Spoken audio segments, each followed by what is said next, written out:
예, 정치권 현안 전문가들과 함께 짚어보겠습니다. 네, 김종래 충남대 특임교수, 이현종 문화일보 논설위원, 김종욱 동국대 정치외교학과 연구교수, 그리고 김유정 전 국회의원 네 분 모셨습니다. 안녕하세요. 안녕하세요. 안녕하세요. 자, 첫 번째 주제 먼저 첫 번째 주제 보겠습니다. 정경심 교수가 이 조서 열람을 하느라 실제로 조사를 받은 시간이 3시간이 채 안 된다고 하죠. 자, 정경심 교수의 이 검찰 조사를 둘러싸고 굉장히 논란이 일고 있는데 이에 대한 패널분들의 한 줄평 한번 들어보겠습니다. 네, 미리 준비를 해오셨는데요. 어느 분부터 볼까요? 이현정 위원님 먼저 볼까요? 예. 네. 사실 이제 검찰 조사를 보통 받으면 이제 뭐 하루 만에 끝나기도 하는데 사실 정경심 교수 같은 경우는 이 그 조사가 거의 뭐 지금 이제 그 검찰에서 나온 이야기에 따르면 실제로 이제 본인이 그 직접 한 조사에 대해서 네. 확인하는 시간이 굉장히 길다는 거 아니겠습니까? 예. 지금 2차 조사 같은 경우도 전날 조사했던 것들을 실제로 이제 확인하는 과정이 거의 뭐 대부분의 시간을 할애했고 네. 실제 조사는 뭐 지금 검찰 발표한 2시간 40분밖에 되지 않는다고 이야기를 하거든요. 예. 근데 본인이 뭐 아파서 그렇다 뭐 등등의 이야기를 대고 있는데 사실은 얼마 전에 보도됐습니다만은 정경심 교수가 이 증거인멸을 위해서 예. 밤 12시에 사실 증권사 직원을 태워서 영주까지 내려가서 네. PC를 들고 나온 적이 있죠. 그 뒤에도 여러 차례 회의를 한 적이 있지 않습니까? 예. 그러니까 증거인멸하는 데는 굉장히 뭐 발빠르게 하는 것 같아요. 근데 지금 검찰 조사는 굉장히 느릿느릿하게 받고 있는 것 같습니다. 예. 이거는 뭐 지금 변호사를 한 14명 정도 고용을 해 있으니까요. 여러 가지 이제 전략적인 면의 측면이 있을 겁니다. 일단 조사 시간을 계속 조사를 늘림으로 해서 일단 이 조사의 어떤 검찰에 가지고 있는 패를 일눌 수 있는 기회를 마련하겠다. 예. 이런 취지도 있는 것 같고. 예. 그리고 또 이제 아마 앞으로 본인이 건강이 이렇게 안 좋기 때문에 실제로 구속하기에는 무리가 있다.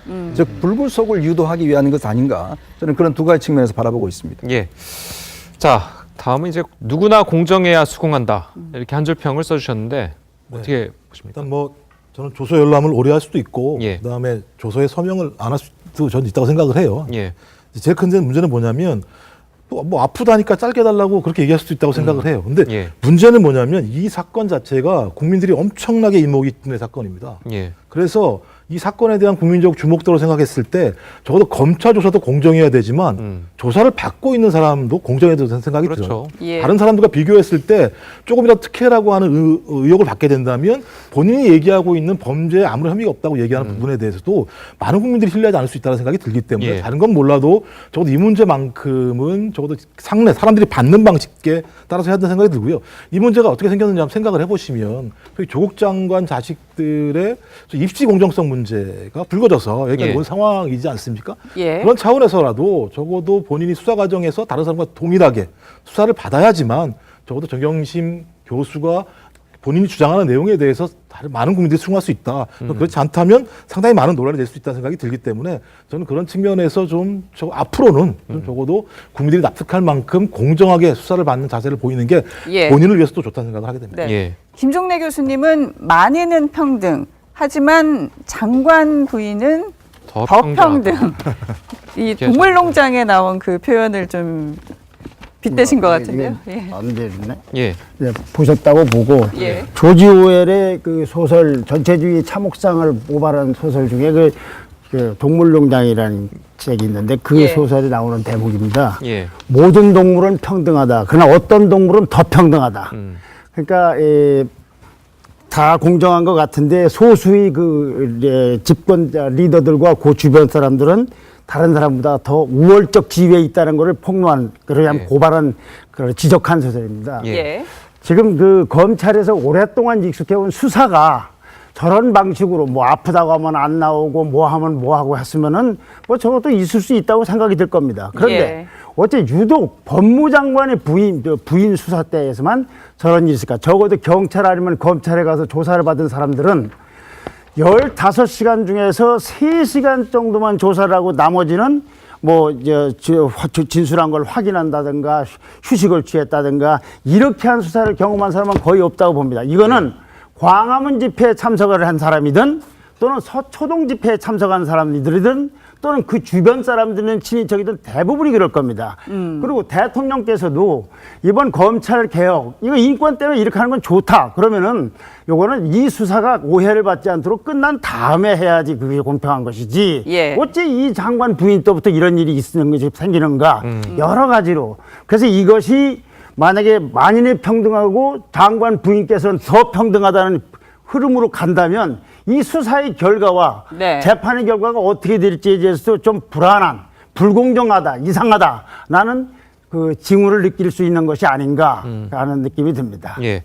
자, 김유정 전 국회의원은 뭐 한 줄 평 어떻게 쓰셨습니까? 네, 이것이 성실 조사의 자세인가 저는 이제 이렇게 썼는데요. 예. 건강상의 문제 이런 이야기들이 여러 차례 나올 때는 저는 그 드라마 대사가 사실은 생각이 났는데 네, 그렇게 적지는 않았습니다. 아프냐, 나도 아프다. 이런 말 하고 싶었어요. 왜냐하면 네. 정말 지난 2달 가까이 우리 국민들 거의 저는 국민이라고 하면 통칭하지 말라 또 이렇게 얘기하더라고요. 상당수의 국민들이 화병, 정말 우울증 걸릴 지경이다 이렇게 얘기하고 있고 피로감을 호소하고 있고 언제까지 이 상황을 우리가 봐야 되느냐 이제 이렇게 정말 항변하고 계시다고 생각을 합니다. 그런데 그동안 여러 의혹이 제기가 됐고 또 조국 후보자 시절에 기자 간담회 또 청문회 통해서 아마 검찰에서 성실하게 조사에 임할 것이다. 그리고 수사 결과를 지켜보겠다. 이렇게 했던 것이 여야 모두의 의견이었고 또 조국 장관의 답변이기도 했습니다. 예. 자, 그렇다면 지금 조국 장관의 부인인 정경심 교수의 저러한 검찰 수사에 임하는 태도가 과연 정말 조국 장관이 얘기했던 성실 조사의 태도인지 저는 묻고 싶은 거죠. 예. 그리고 조사 열람할 수 있습니다. 그리고 누구나 원하면 또 그렇게 제재할 수 없다는 것이 또 검찰의 입장이고 또 그 실정법이기도 하죠. 예. 그런데 그러면 앞으로 어떤 피의자가 가서 저렇게 시간 끌면서 나 조서 보겠다고 얘기하고 또 아프니까 이 정도에서 멈춰달라고 하면 또 검찰은 거기에 응해줘야 한다고 생각합니다. 그 문제를 지적하신 분들 그러니까요. 많아요. 누구에게나 공평해야 하는 것이죠. 그리고 몸이 아픈 분도 많을 것입니다. 그래서 이런 점에 있어서 과연 이것이 정말 성실한 조사의 태도인가 묻고 싶은 것이고요. 네. 피의자가 동의하면 사실은 검찰 포토라인에도 설 수 있는 거 아니겠습니까? 그러니까 그 부분에 있어서도 앞으로 그 윤석열 총장이 앞으로 이제 공개수사 폐지하겠다 이렇게 선언을 했습니다마는 동의하면 할 수 있는 것이죠. 그래서 저는 정경심 교수가 정말 그동안 억울하다고 했고 가짜뉴스가 난무하다고 장관도 입을 모아서 부부가 얘기를 했었고 또 딸도 방송에 나와서 라디오 인터뷰를 통해서 우린 정말 죄가 없는데 어머니가 혹시 뒤집어 쓰고 모든 것을 지고 가시겠다고 할까봐 우려돼서 내가 인터뷰에 나왔다고까지 했거든요. 어머니 건강을 염려하면서 그런 상황이었기 때문에 저는 당당하게 오히려 포토라인에 서서 그 검찰 조사에 임하는 심경도 얘기를 하고 국민들에게 몇 마디쯤은 남길 거라고 저는 믿었어요. 그렇게 하는 것이 그분들이 여태껏 얘기해왔던 것에 언행일치되는 거라고 생각했기 때문에 그런데 결국 그렇게 하지도 않았고 검찰 조사에도 이런 식으로 임했다는 거에 대해서 실망이 더 커지고 있는 거죠. 예. 말씀하신 것처럼 이제 정 교수 측은 건강을 이유로 1차 조사를 중단하고 다음 조사를 미루기도 했었는데 정 교수에 대한 가족들의 이야기 들어보시겠습니다. 제 처가 매우 안 좋은 상태여서 법무부 장관으로서는 절대 해서는 안 될 일을 저는 하셨다고 생각합니다. 그렇지 않습니다. 제 처가 매우 안 좋은 상태라서 좀 배려를 해달라고 말했습니다. 저희 어머니 건강 상태가 좀 많이 안 좋습니다. 예전에 대형 사고 후유증으로 항상 힘들어 하셨었는데 최근에 좀 이번 일로 악화가 된 상황이어서 걱정이 많이 되고요. 근데 이런 얘기 하는 것도 조금 눈치가 보이네요. 엄살 부린다고 할까봐. 네, 이 정경심 교수의 변호인 측에서는 정 교수가 6살 때 오른쪽 눈을 실명을 했고 또 2004년도에는 두개골 골절 사고를 당해서 검사와의 눈을 맞추기도 힘들고 장시간 대화가 힘든 상황이다. 이렇게 얘기를 했는데요. 이현종 의원님. 네.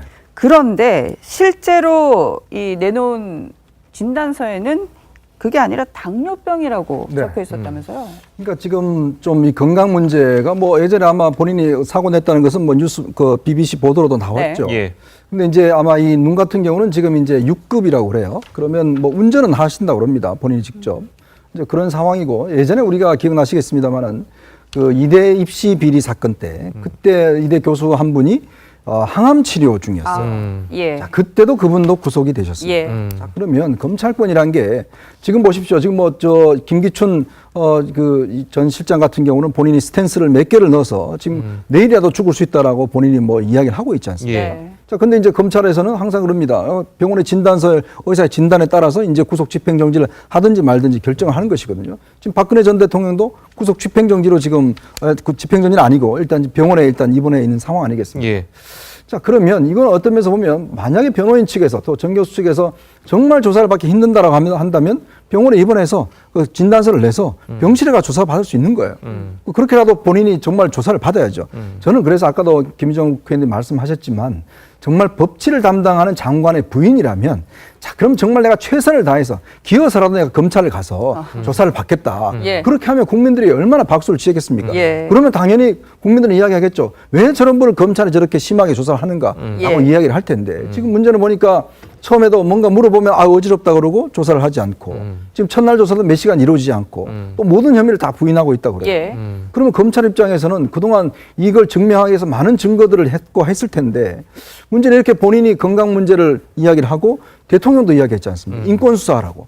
그럼 이 사인이 뭐겠습니까? 결국은 불구속하라는 이야기 아니겠습니까? 자, 그러면 이게 어떤 면에서 뭐 물론 피해자 입장에서는 전략일 수는 있겠지만 예. 그러나 지금 이렇게 국민적 그 관심을 받고 있는 사건에서 과연 이렇게 정당하고 떳떳한 것인가? 그런 문제는 다시 되짚어 봐야 된다고 봅니다. 네. 그러니까 이렇게 계속해서 이제 뭐 미루고 또 조사도 이제 조금씩 받고 하다 보면은 수사가 자연스럽게 장기화될 가능성이 있는데 그 부분에 있어서 이제 정치적으로 좀 득실을 따지는 그런 게 좀 있을까요? 어떻게 보십니까? 일단 뭐 시간은 저는 계속 갈 수밖에 없다는 생각을 하게 되고요. 왜냐하면 이제 검찰 같은 입장에서는 저는 신속성보다 더 중요한 게 정확성인 거죠. 왜냐하면 검찰이 조사한 내용을 가지고 예를 들어 법원에서 거기에 대해서 그런 거에 대해서 만약에 뭐 인용을 안 하게 된다면 예. 기각을 하게 된다면 소위 검찰이 지금까지 수사했던 모든 내용 자체가 예를 들면 물거품이 되기 때문에 그래서 검찰은 속도보다는 적어도 정확성일 거다라는 생각이 들고요. 예. 예. 그다음에 그 정경심 교수 같은 경우도 마찬가지지만 저는 그런 것 같아요. 최대한 시간을 좀 뒤로 미루면서 예. 그 반론에 대한 내용들을 잘 준비하는 것. 그리고 또 하나는 뭐냐면 여론의 흐름을 보는 것. 저는 이 두 가지 상황을 보면서 대처할 거라 생각이 들어요. 그래서 쌍방 다 마찬가지지만 지금 쌍방 다 호랑이 등에 타 있기 때문에 정확히 거기에 대해서 대응을 하지 않게 되면 조금만 삐걱거리면 호랑이 뒤에서 떨어질 수밖에 없는 상황이 그렇죠. 되는 예. 거죠. 저는 그렇다면 어쩔 수 없이 검찰이든 정경심 교수든 마찬가지로 이 문제에 대해서 상당히 천천히 접근할 수밖에 없는 상황인 거고요. 또 마찬가지로 주변에서도 마찬가지지만 여기에 대해서 빨리빨리 하라 이렇게 얘기하기도 좀 어려운 상황에 처해 있지 않습니까? 양방이 예. 마찬가지로.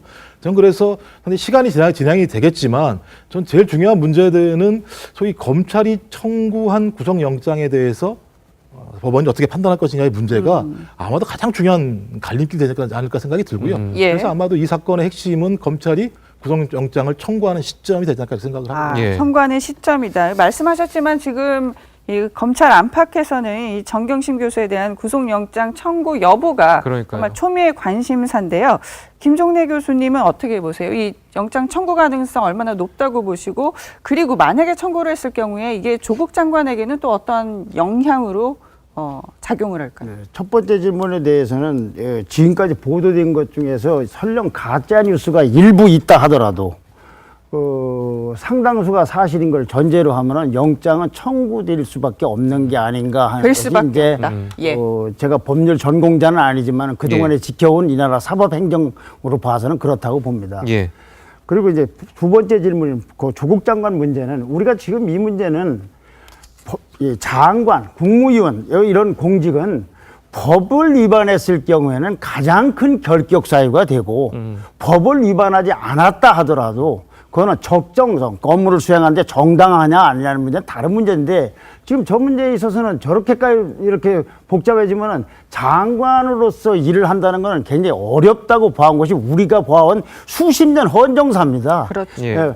법의 문제, 그리고 지금 잘못하면, 무법이고 무슨 뭐 불구속됐고 그러니까 장관직을 수행한다. 이건 대통령은, 공직자는 불법이 아니면 누구나 할 수 있고 자기 가족이 무언 일을 해도 그 장관할 수 있는 게 아니잖아요. 그 문제가 다르게 번져갈 수 있는 문제가 있지 않습니까? 그러니까 장관직은 벌써 내놨어야 될 거 아닌가 싶은 생각이 들고, 다만 법적으로 이것이 유죄냐 무죄냐 구속이냐 불구속이냐 불기소냐 이건 다른 사법적 차원의 얘기죠. 네. 자, 그러면은 어쨌든 이 정경심 교수 같은 경우에는 이제 두 번째 소환 조사를 받았잖아요. 네. 두 번째 소환 조사를 받았는데 아까 저희 그 리포트를 이제 복귀를 좀 해보면 조사는 3시간을 받고 나머지 15시간은 그 조서를 보는데 이제 사례를 했다. 물론 이제 조사 예. 시간에 조서를 보는 시간이 이제 오래 걸리긴 하는 거는 뭐 다 아는 사실이긴 합니다만 이렇게 오래 보는 게 뭐 마땅한 건지 그게 좀 궁금하거든요.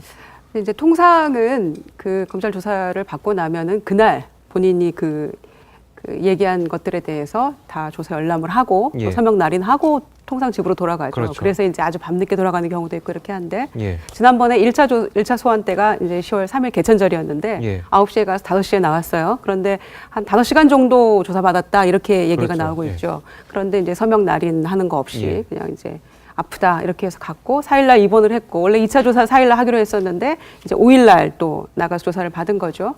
5일 같은 경우를 보세요. 9시부터 밤 11시 55분에 끝났다고 하는데 예. 말씀하신 대로 조서 열람하는데 11시간 이상을 그렇죠. 보냈고 그리고 이제 실제 조사는 2시간 40분이다. 검찰에서 언제부터 이렇게 친절한 검찰이 됐는지 모르겠어요. 친절하게 지금 예. 이 조사 열람은 11시간 넘은 거다. 실제 조사는 2시간 40분이다. 이렇게까지 한 이유는 아마 지난번 조국 장관 자택 압수수색에서 얻은 트라우마 때문이 아닌가 생각이 들어요. 그렇겠네요. 그때 11시간인데 뭐 어떻게 여성 둘이 있는 집에 11시간을 뭐 이런 얘기까지 나오면서 그것도 서로 양분돼서 논란이 많았잖아요. 그렇죠. 그런데 실제로는 이런저런 거 빼고 나면 한 대여섯 시간 됐다 이렇게 얘기를 했었잖아요. 예. 이번에도 보십시오. 시간상으로 보면 15시간이에요. 아픈 정경심 교수를 15시간이나 이렇게 얘기할 수 있는 거죠, 충분히. 그렇죠. 그래서 사실은 조사 열람 11시간 넘은 거고 수사는 2시간 40분이니까 또 불러야 된다. 이게 검찰의 결론 아닙니까? 그래서 저는 이 부분에 있어서 뭐 유시민 이사장을 비롯한 이쪽 여권 인사들 얘기를 보십시오. 검찰 이렇게 탈탈 털었는데 나오는 거 없으니까 이러는 거다. 이렇게 얘기하고 있고 네. 또 한편에서는 빨리 수사해라 이렇게 빨리빨리 결론내라 이렇게 얘기하고 있는데 결론을 내려면 수사에 임하는 피의자의 태도도 성실해야 되는 거 아니겠어요. 네. 그리고 할 얘기를 다 본인의 입장을 정확하게 얘기를 해주는 게 맞는 건데 질문에 예. 대해서. 그런데 모른다고 얘기하고 있고 그러면 보십시오. 딸이 엄마가 짐을 다 지고 갈까 봐 걱정이라고 했는데 그건 기우에 지나지 않았던 거죠. 모른다고 지금 하고 있지 않습니까? 네. 어떤 것도. 도대체 그러면 그 진실을 누가 밝히는 거죠? 그런 점에서 이런 태도는 분명히 보기에 적절치 않다. 저는 이렇게 생각하고요. 예. 그 윤석열 총장이 검찰 개혁 카드를 이렇게 그 대통령 지시사항대로 탁탁 던지는 것도 저는 그 요구에 부응하기 위한 것이기도 하고 또 국민의 열망에 부응하기 위한 것인 동시에 네. 조국 장관 일가에 대한 수사에 정말 정확하게 예. 또 박차를 가하겠다 이런 취지로 동시 양수겸장이라고 할까요? 네. 그런 거라고 생각을 합니다. 예. 네, 이 정경심 교수는 지금 검찰에 잇따라 비공개로 출석을 하고 있는데요. 윤석열 총장이 왜 이 시점에서 공개 소환 또 폐지를 지시를 해서 또 세간의 말들이 많습니다. 이에 대한 민주당 김종민 의원 얘기 한번 들어보겠습니다. 타이밍상으로 보면 이제 뭐 맞아 떨어진 거죠. 지금 이 2달여간의 과정을 통해서 이 검찰이 좀 과도한 과잉 수사라고 하는 게 국민들의 이제 반발이나 문제 제기를 받아왔잖아요.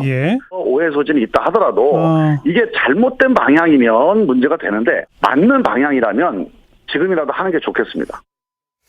자, 이게 검찰 개혁의 이제 일환이잖아요. 뭐 네. 어떻게 보면은 그동안 이제 쭉 얘기도 했었고, 뭐 서초동 집회의 원인이기도 한 검찰 개혁의 이제 일환이라고 볼 수 있는데 왜 하필 지금이냐? 이게 최초의 수혜자는 조국 장관 가족이 되는 건 아니냐? 이런 비판이 나오는 건 또 사실이에요. 저는 원론적으로 공개 소환이 왜 검찰 이거는 뭐 철폐돼야 할 문제냐 여기서 또 문제제기를 좀 하고 싶어요. 이게 한 26년 됐거든요. 예. 예전에 이제 정지영 전 회장께서 이제 출두하실 때 그때 뭐 기자들 다툼이 있어서 맞아요. 예. 그때 머리가 이제 좀 상처가 입어서 그 뒤로부터 이제 포토라인 즉 이제 어떤 면에서 고위공직자나 그다음에 이제 국회의원, 지방자치단체장, 그다음에 1조 원 이상의 재벌 총수라든지 뭐 이런 사람들은 일단 공개적으로 일단 부르는 겁니다. 몇 시에 오라. 그러면 공개적으로 들어오면 이제 포토라인을 만들어서 기자들이 자체적으로 질서 유지를 하는 거거든요. 예. 근데 이게 어떤 면에서 보면 그동안 뭐 이 낙인 찍기 효과다 이런 뭐 비판이 있었습니다만 또 한편으로는 국민의 알 권리라는 측면도 분명히 있는 겁니다. 네. 예. 자, 이 정권 들어서서 이 공개 소환에 가장 수혜를 받은 게 누구겠습니까? 바로 현 정부 아니겠습니까? 이명박 전직 대통령 2명 공개 소환해서 바로 포토라인 앞에 섰습니다. 그리고 양승태 전 대법원장 그 앞에 섰어요. 예. 모든 사람들이 다 앞에 섰습니다. 네. 이재용 부회장 다 앞에 섰습니다. 그랬죠. 자, 그걸 통해서 국민들한테 자, 이 검찰이 이 정부가 정말 적폐청산하고 있구나 하는 걸 10분 국민들 앞에 다 보여준 거예요. 예. 다 이제 그 쇼는 다 끝난 거죠. 자, 예. 그러니까 이제 우리 편을 소환할 때 되니까 이거는 검찰 개혁의 사례다. 이거는 인권 침해다. 네. 라고 하는 거 아니겠습니까? 예. 자, 근데 이건 어떤 면에서 보면 이 자체도 사실은 저는 제로해 볼 모지가 있지만 예. 지금 이 순간 와서 이것 자체가 검찰 개혁이다라고 하는 것도 이거는 너무나 저는 의미부여하는 게 아닌가. 왜 하필 지금 이 정권 관련된 사람들을 소환하니까 또 이거는 개혁이냐. 네. 또 저는 조국 장관이 정말 이런 상황이라면 자, 우리 가족까지는 해라. 네. 그러나 우리 가족 이후부터는 이거는 하지 말자. 이렇게 했더라면 국민들한테 아, 진정성이 있구나라고 이야기를 했을 텐데 예. 자기 관련 사건부터 이런 것들을 한다는 것 자체가 국민들 눈에 보이기에는 아니 자기 이제 가족 소환될 것 같으니까 그때부터 포토라인 금지하나? 라는 이야기가 나오지 않겠습니까? 예. 대통령도 여기에 또 한마디 언급을 하고 예. 그래서 저는 이런 어떤 원론적 문제뿐만 아니라 정말 자기가 떳떳하다면 자기부터 먼저 예를 들어서 이걸 하고 다음에부터 하지 않는다면 오히려 진정성이 인정될 텐데 저는 그래서 이 포토라인 이것도 상당히 정치적인 요인이 있다라는 판단을 하고 있습니다. 예. 방금 조금 전에 말씀하신 이제 뭐 쇼라고 말씀하신 거는 이제 조금 과한 표현이었다는 점을 저희가 좀 말씀을 드리고요. 자, 조국 장관 역시 반대 집회 그리고 조국 지지 집회가 세력 대결 양상으로 흐르고 있고 자, 이 찬반으로 갈라진 민심을 우려하고 또 안타까워하는 일반 시민들의 목소리도 있습니다. 직접 들어보시겠습니다. 성모병원 들어갔다 나오다가 저쪽으로 나가도 엄청 막히 못 나가갖고 이런 수위가 반복되는 건 옛날 그 조시대 단파 싸움하고 똑같은 거예요. 양쪽에 갈라져 솔직히 마음은 아파요. 이 대한민국 국민은 서로 이렇게 똑같은 국민이 왜 이렇게 갈라진 그걸 저는 영문을 모르겠어요.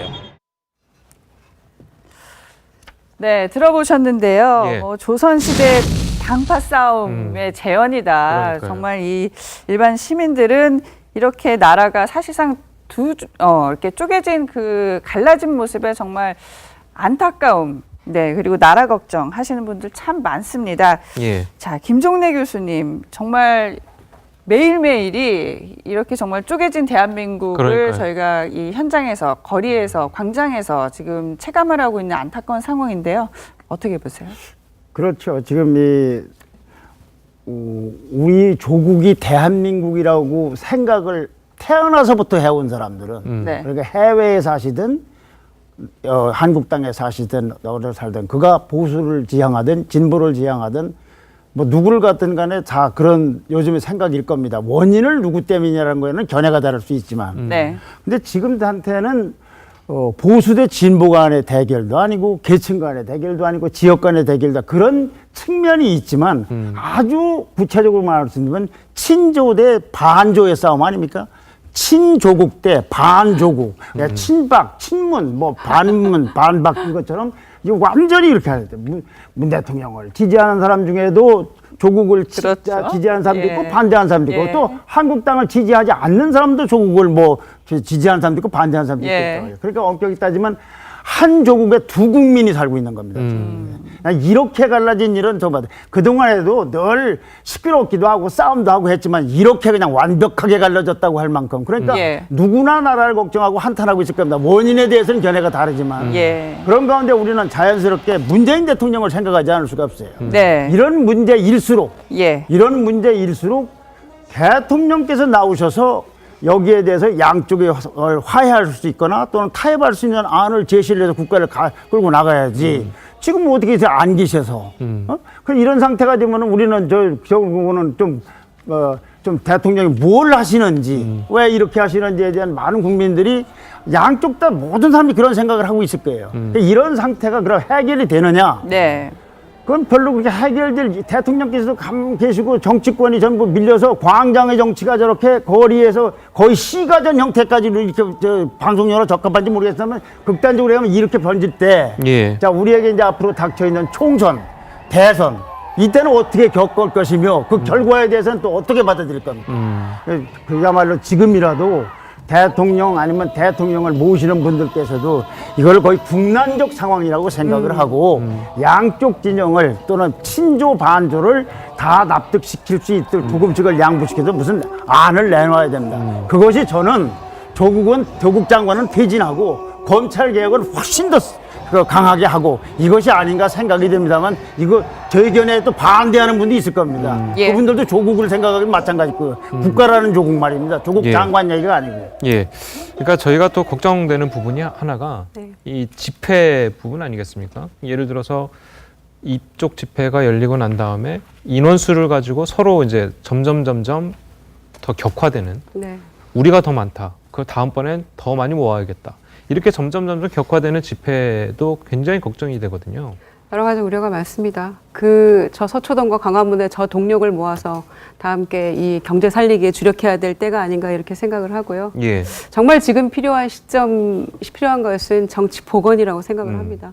이렇게 정치가 실종이 돼서 여야가 이렇게 이 길거리에 시민들의 그 뜻을 아전인수로 해석하고 이런 모습들이 과연 언제까지 계속돼야 되는가에 대해서 정말 회의가 들고 걱정이 많습니다. 예. 그리고 숫자 이야기는 먼저 민주당에서 시작을 했던 게 사실이죠. 예. 그리고 100만, 200만 얘기하다가 나중에 이제 숫자가 중요한 게 아니다 이렇게 얘기를 했었는데 처음부터 저는 숫자는 중요하지 않다고 생각합니다. 이거는 서로 민주당과 한국당의 문제도 아니고요. 정말 정의와 상식의 문제라고 생각을 합니다. 예. 예. 저 같은 경우에도 2016년 촛불을 들었던 사람 아닙니까? 예. 그리고 촛불 집회 열심히 나갔던 사람인데 내가 들었던 촛불은 어디로 갔을까? 이런 생각하거든요. 예. 그리고 저는 서초동과 광화문 어느 곳에도 갈 수가 없습니다.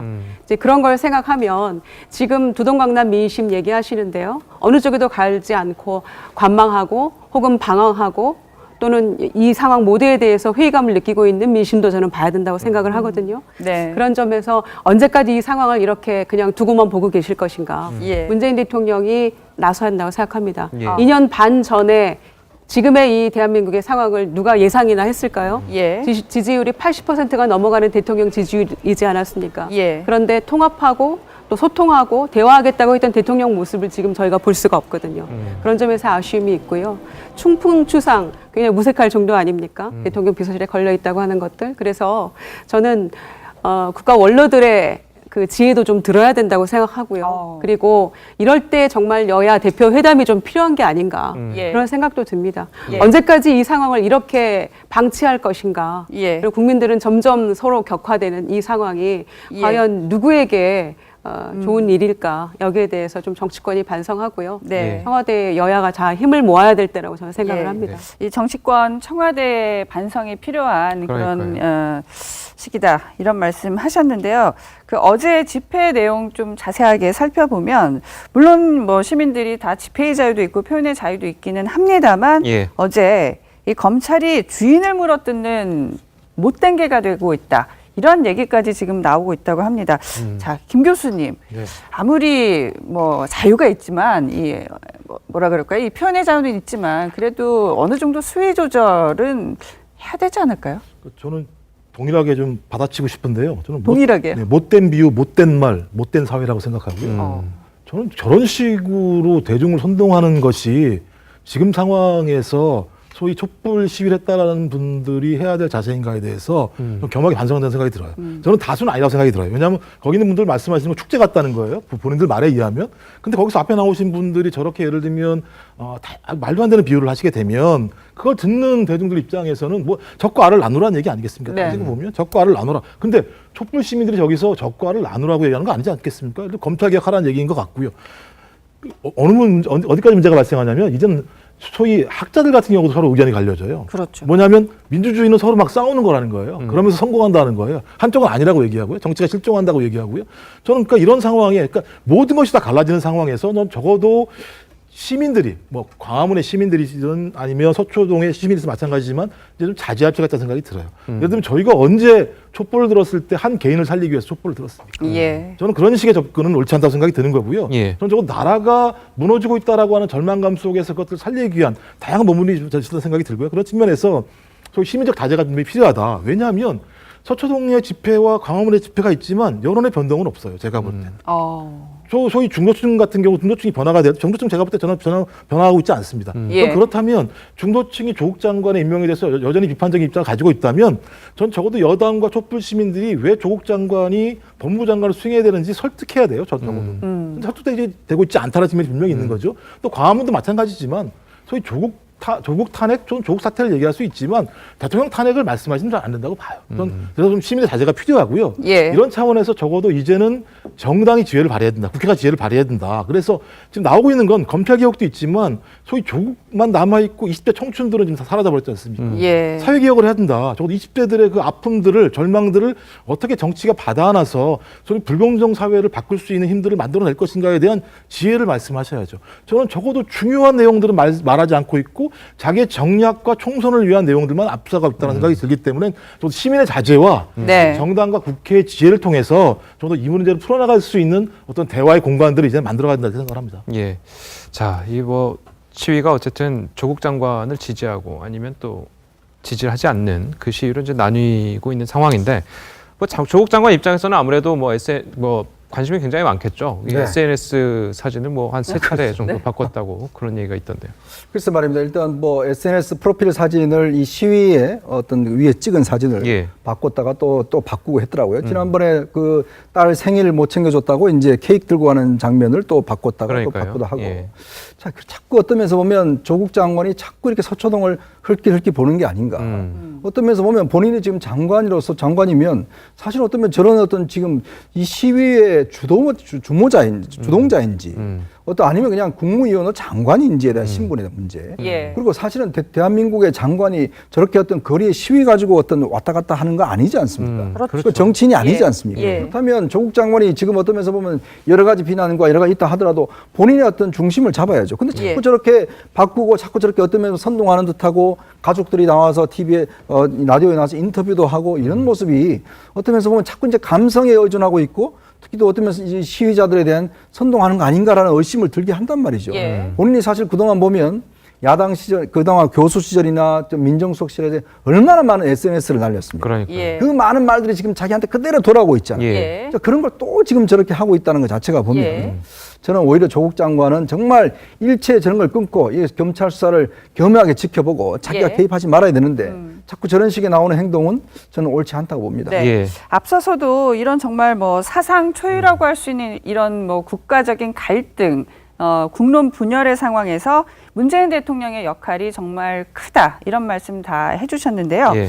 자, 김종래 교수님. 네. 그런데 이 청와대에서는 이런 연이은 어떤 광장 어떤 집회, 이 시민들의 여러 목소리들에 대해서 딱히 어떠한 뚜렷한 입장을 저희들이 좀 못 들은 것 같아요. 그러니까 그것 때문에 가령 친조국 세력이라든지 아니면 반조국 유권자라든지 중간에 있는 분들이라든지 전부가 대통령은 뭘 하고 계시나, 예. 그 참모들은 왜 저러고 있는가에 예. 대해서 있는 거 아닙니까? 이게 상황이 그냥 적당한 정책적 사원으로 끝났을 문제 같으면은 뭐 예. 그럴 수도 있는데 지금은 나라가 사실상 두 동강이 났다고 할 만큼 심각하고 앞으로도 달리 해결될 기미가 서로 보이질 않는데 네. 그럼 대통령께서는 계속 이 문제에 대해서 침묵을 하고 계시면 국정에 뭐가 더 이보다 더 중요한 사안이 있는지 이제 네. 화해를 시키든지 뭘 해야 되는 거. 그래서 아까 저는 그런 의견을 드렸고 이렇지 않은 이 상태가 계속되는 한 이건 절대로 해결되지 않아요. 그러니까요. 이거 해결될 수가 없습니다. 예. 더군다나 아까도 이원정 의원도 말씀드렸지만 조국 장관께서는 이렇게 페이스북에 여기도 이렇게 하시고 따님은 따님대로 나와서 라디오나 인터뷰를 하고 일부 언론들은 거기다 죽이고 나중에 따님이나 서초동 집회 나가서 떠드는 거 아닌가 싶어요. 이렇게 되면은 반대쪽이 너무 커져서 양쪽 다 사실은 이 적폐로까지 몰렸던 보수 세력 그리고 거기에 이제 중도 계층도 많이 왔겠지만은 저렇게 광장에서 저렇게 보수 세력들이나 그 반대쪽에 있던 사람 모인 적이 없지 않습니까? 이 사태를 굉장히 심각하게 봐야죠. 예. 예. 저희가 대담 중에 다소 과한 표현이 나왔는데요. 이 점 시청자 여러분들의 양해 부탁드리겠습니다. 예. 오늘 네 분 말씀은 여기까지 듣겠습니다. 고맙습니다. 감사합니다. 잘 들었습니다.